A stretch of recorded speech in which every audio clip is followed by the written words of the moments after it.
자, 오늘 모신 이유가 두 가지가 있는데 네.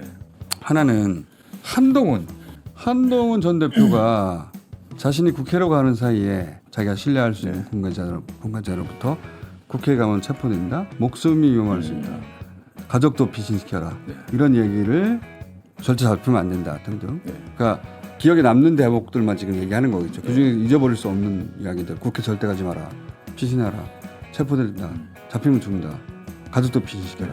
이런 이야기들을 들었다는 거잖아요. 네. 근데 제가 이 우방국의 제보라고 말하며 얘기한 거 사실 제가 입증할 수단은 없거든요. 네. 누구한테서 받았는지 말할 수도 없고 저는 한동훈 전 대표가 저 군 관계자 이름이 뭐요 말하지 않을 거라고 보거든요. 자기한테 그 위험을 감수하고 제보한 사람들한테 제보자에 대한 도리도 아니고 저거는 말을 안 할 거라고 보는데 일단은 한동훈 사살 명령은 있었다는 거고 명령을 한 주체는 노성원 야 전 정보사령관이다 라는 내부의 이제 제보가 있고 제가 볼 때는 그분이 한동훈한테 전화했을 확률도 있겠다라는 생각이 드네요. 근데 제가 받은 저는 뭐 틀림없이 다른 루트일 텐데 당연히 물어보지 않아도 제가 받은 제보하고 일치하는 대목 아닙니까? 한동훈 그렇죠. 사살 명령은 있었다. 그 이야기를 하는 사람을 지금 그 사람은 아직 설득하지 못했죠. 아니 말씀은 다 하셨는데 제 말은 공개적으로 나왔던 그렇죠. 이제 그런 것들을 고민하고 있는데 최근에 분위기가 지금 한 어제부터 급반전되고 있어가지고 좀 걱정이네요 그런 부분들이. 제가 볼 때는 어찌됐든 그냥 들었던 얘기는 뭐 사실 확인을 떠나서 한동훈 사살에 대한 명령이 있었고 판교에 대기했던 HID1은 60명 이상이다. 38명까지 나왔는데 아니 60명 이상. 또 다른 초가 있었나 보구나. 60명 이상이란 거고 사살에 대한 명령은 노상원이 했다. 노상원 전 사령관이 전직이 현직 사령관을 불러다 지시를 하고 사실상 그렇죠. 뭐 TF 같은 걸 짰다는 거 아니에요. 그렇죠. 이거는 거기까지 누가 밝혀졌죠. 누가 보증해 준 사람이 있다는 거 그렇죠. 아니에요. 자, 얘 말 들어. 얘가 시킨 대로 다 해. 보증해 준 내 사람. 뒤에 너의 명령권자가 있어. 네. 근데 합리적인 추론으로 보면 김건희 여사의 확률이 높죠. 왜냐면 한동훈을 꼭 죽이고 싶은 사람이 저도 그렇게 생각합니다. 있을 거 아닙니까? 근데 이 제보가 사실이라면 네. 제가 받은 제보가 사실이라면 크로스가 체크가 된 거고 그럼 누가 굳이 한동훈을 죽이라고 그렇죠. 했을까? 그 마음을 보면 여러 가지 드러난 언론 기사로 난 것만 봐도 여러 가지 뭐 문자 지난 그렇게 총선 추정하는 때, 게 총선 때 공천에 이 대한 두 개가 갈등이랄지. 사실이라는 전제하에 네. 그렇게 추정하는 게 가장 합리적인 거 아닌가? 그렇게 보여요. 그렇게 보이는데 그 시간 문제라고 생각이 되고 그 노상원 씨가 뭐 점집한다고 어제 보도가 나왔던데 어찌됐든 노상원뿐만 아니라 다른 오비들도 좀 연관이 돼 있는 것 같고요. 근데 그렇다면 완전 비선이 어떻게 보면 계엄을 준비하고 설계를 했다는 그렇죠. 건데 그것은 특히 드러나면 안 되는 작전들은 이 오비가 관여한 네. 것 같아요. 근데 그것은 현직들이 그 오비들의 말을 듣는 게 말이 안 되잖아요. 말이 안 되죠. 근데 그거는 보증해준 누군가가 뒤에 있다라는 그렇게- 건데 그렇게- 그러면 윤 아니면 김 둘밖에 더 있습니까 그게? 현직 군인들이 왜 전직의 명령을 받습니까? 그 그렇죠. 전직이 네. 지금 현직인 자신의 운명에 기대한 영향을 끼치는 결정권을 가진 누군가가 그 뒤에 있다고 믿어야지 말을 듣죠. 네. 그렇게 보는 게 저도 그렇게 합리적이고 생각합니다. 상식적이고 시간 문제라고 보고 결국엔 또 그 롯데리아 뭐 회동 네. 롯데리아 회동한 날 그 비슷한 시각에 그 시각은 제가 모르겠어요. 회동의 시각은 롯데리아 그 12월 3일 개엄 당일이라고만 알려졌는데 그 시간에 보니까 오후 6시 반쯤에 김건희가 신사동에 성형외과를 갔다는 게 이제 네. 언론에 포착이 됐고 예. 보도가 되겠죠 곧. 네. 박동만 그 성형외과 의사는 대통령 주치입니다. 역대 대통령 중에 성형외과 의사를 대통령 주치의로 하는 건 처음이에요. 처음이고 그분이 시술한 것으로 거의 확인이 된 것으로 여러 루트에서 얘기하더라고요. 네. 그러니까 그 시간에 오후 6시 반이면 병원이 닫을 시간인데 뭐 남의 눈을 피하는 목적도 있겠지만 제 생각은 뭐냐면 알리바이 만들어 간 거 아니야라는 생각이 드는 거예요. 그 말씀은 합리적인 추정인데 제가 전해 들은 바는 신께 예뻐 보이려고 해요. 워딩은 제가 전해 들은 아니 뭐 워딩은. 동기야 본인이 그러고도 남는데 이제 여러 가지를 보면 그 시간에 비선들이 롯데리아에서 야 오늘 할 거야 말 거야 오늘 실행할 거야 몇 시에 할까 뭐 이런 거를 롯데리아에서 논의를 하고 있었다면 오후 6시 반에 나는 전혀 몰랐어 유력하다고 보이는 거예요. 네, 그래서 저는 그게 합리적 추정이죠. 김건희가 일부러 그 사실을 외부로 흘렸을 수도 있습니다. 그리고 실제 계엄 실패 후에 자기가 아는 사람한테 전화했다는 거예요. 난 절대 몰랐다라고. 그러니까요. 그런 차원에서 알리바이용일 수도 있고 다목적으로. 그런데 제가 입 밖으로 냈다고 하는 거 김건희 씨가 그 받은 제보는 신기 예뻐 보여야 해요. 지금 그러면 가장 중요한 뉴스는 한동훈에게 이 사람이 제보한지는 모르겠는데 우리 봉지호 기자가 만난 제보자는 사살 명령이 있었다. 한동훈. 네. 그리고 그 당시 정보사에는 60명이 넘는 HID 네.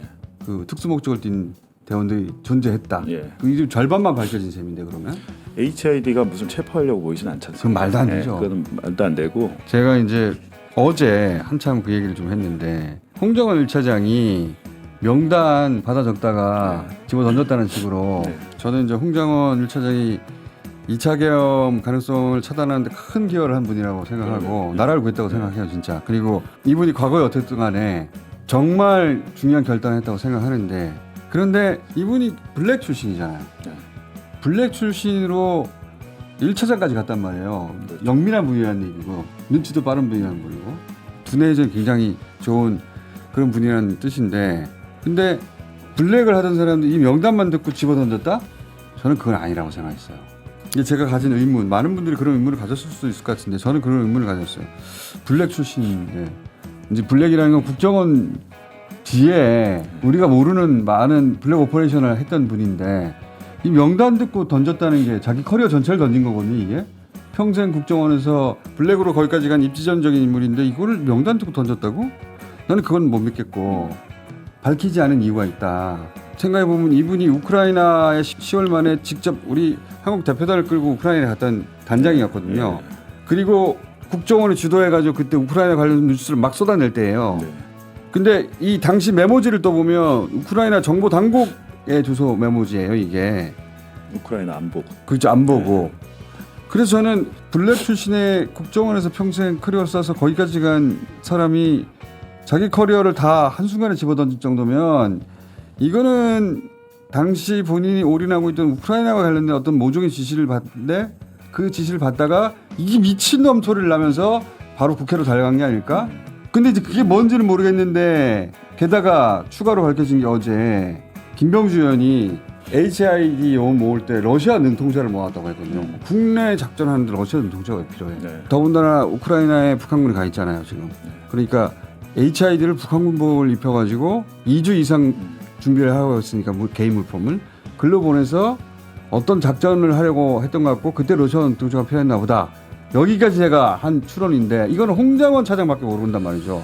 홍장원 차장을 만나셨죠? 만나진 못하고요. 연락을 좀 했는데 이분이 얘기한 게 뭐였냐면 12월 4일에 중요한 출장이 예정돼 있었다고 그랬어요. 12월 4일에? 네. 계엄 다음 날.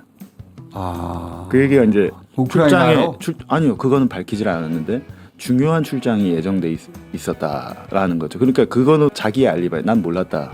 알리바이가 되잖아요. 아, 그거는. 그런 의미에서. 그리고 이제 알았다면 거기 국회 와서 다 까발리지 않았겠죠. 그렇죠. 근데 이제 말씀 안 하신 게 이제 제가 볼 때 우크라이나와 모종의 공작이 진행이 되고 있었다는 생각이 드는데 제가 물어봤어요. 메모지 이거 왜 우크라이나 안보국 메모지 이겁니까? 뭐 어떻게 되는 겁니까? 그랬더니 이제 말씀하시는 게 대답은 당연히 이제 안 하시는데 봉지욱 기자 나라 망하게 하려고 하는 거야? 그렇게 대한민국 망하게 하려고 하는 거냐? 이 진실이 모든 게 다 드러나면 대한민국 망한다는 얘기잖아요, 지금. 그러니까 그 정도 충격을 받았기 때문에 자기가 집어던졌다는 얘기잖아요. 그런 얘기예요, 지금.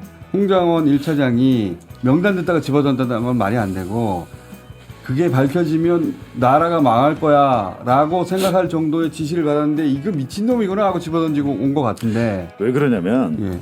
체포하라 다 싹 다 잡아들여라고 했다고 했잖아요. 안 한 말이 있는 거예요. 왜냐하면 국정원은 싹 다 잡아들일 조직이 없습니다. 그러니까 국내 정보 사찰도 못 하잖아요.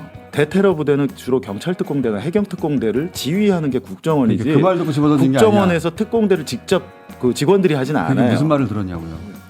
그러니까 지금 우크라이나와 관련된 거죠. 그렇게 추정이 되죠. 왜냐하면 제가 그 질문을 하니까 딱 그렇게 하고 입을 닫으시더라고요. 그렇다는 거는 북한을 상대로 뭘 하라는 게 아니라는 거예요. 북한을 상대로 뭘 하라는 거면 했을 거예요. 근데 그렇다는 얘기는 거꾸로 자기 부하들을 상대로 뭘 하라는 거 아닐까? 그러니까 지금 우크라이나에 자기 부하들이 가 있잖아요. 자기가 단장으로 가서 거기 국정원 직원들 있단 말이야. 근데 HID 요원을 러시아어를 쓰는 사람들을 북한 군복을 입혀가지고 우크라이나에 데려가 설 수 있는 일이 뭐였어요? 자기 부하들을 공격하라고 한 거 아닐까 혹시? 그 정도 돼야 이 사람이 이 미친 그전 반응이 나오는 거 아닐까? 뭐 이게 만약에 밝혀지면 우리 국가 신인도가 어떻게 되겠냐 이런 걱정을 하실 텐데 홍장원 차장이 그것보다 먼저 걱정하셔야 하는 것은 이러다가 언검수춤하다가 윤석열이 복귀되면 다 죽는 거예요. 그렇죠. 그리고 본인이 그렇게 걱정하는 말도 안 되는 일을 이제 본인을 빼고 다른 사람을 시켜서 할 거예요. 그러니까 어찌됐든 홍장원의 폭로가 엄청난 역할을 한 건 사실입니다. 나라를 반은 구했어요. 그 다음 날 벌어진 일 중에 반은 김명주 의원이 간 것이고 반은 홍장원 1차장이 국회로 달려간 거예요. 근데 그게 당일날 벌어진 일 아닙니까? 맞아요. 네. 그 말 듣자마자 달려온 거 아니에요, 국회로. 이분이 상황 판단 진짜 빠른 분이에요, 보니까. 단호하고. 자, 봉지혁 기자 또 조심하시고요. 예, 취재하실 때 너무 많은 걸 아니 알고 뭐 계십니다. 요즘 저도 이렇게 의심이 많아지잖아요. 갑자기 윗집이 좀 이상하거든요. 아니 이사를 올 초인 거 맞는데 창문을 한 번도 안 열더라고 윗집이. 추워서 그래. 아니 여름에도 한여름에도 창문을 한 번도 안 열고. 그리고 갑자기 개가 자꾸 혼자 짖는데 사람이 뭐 있다 없다 그러나 봐요. 그러니까 문득 오늘 드는 생각이 윗집 이거 뭐지? 저는 네. 그 심정은 100%예요. 윗집이 이 정체가 좀 갑자기 궁금해. 그래갖고 제가 이사 갑니다 조만간에. 제가 한 3주 후에 이사 가요. 그리고 이번에는 이사 가는 곳의 주소를 아무한테도 안 알려주고 저 전입신고도 안 하려고 그럽니다 거기다가.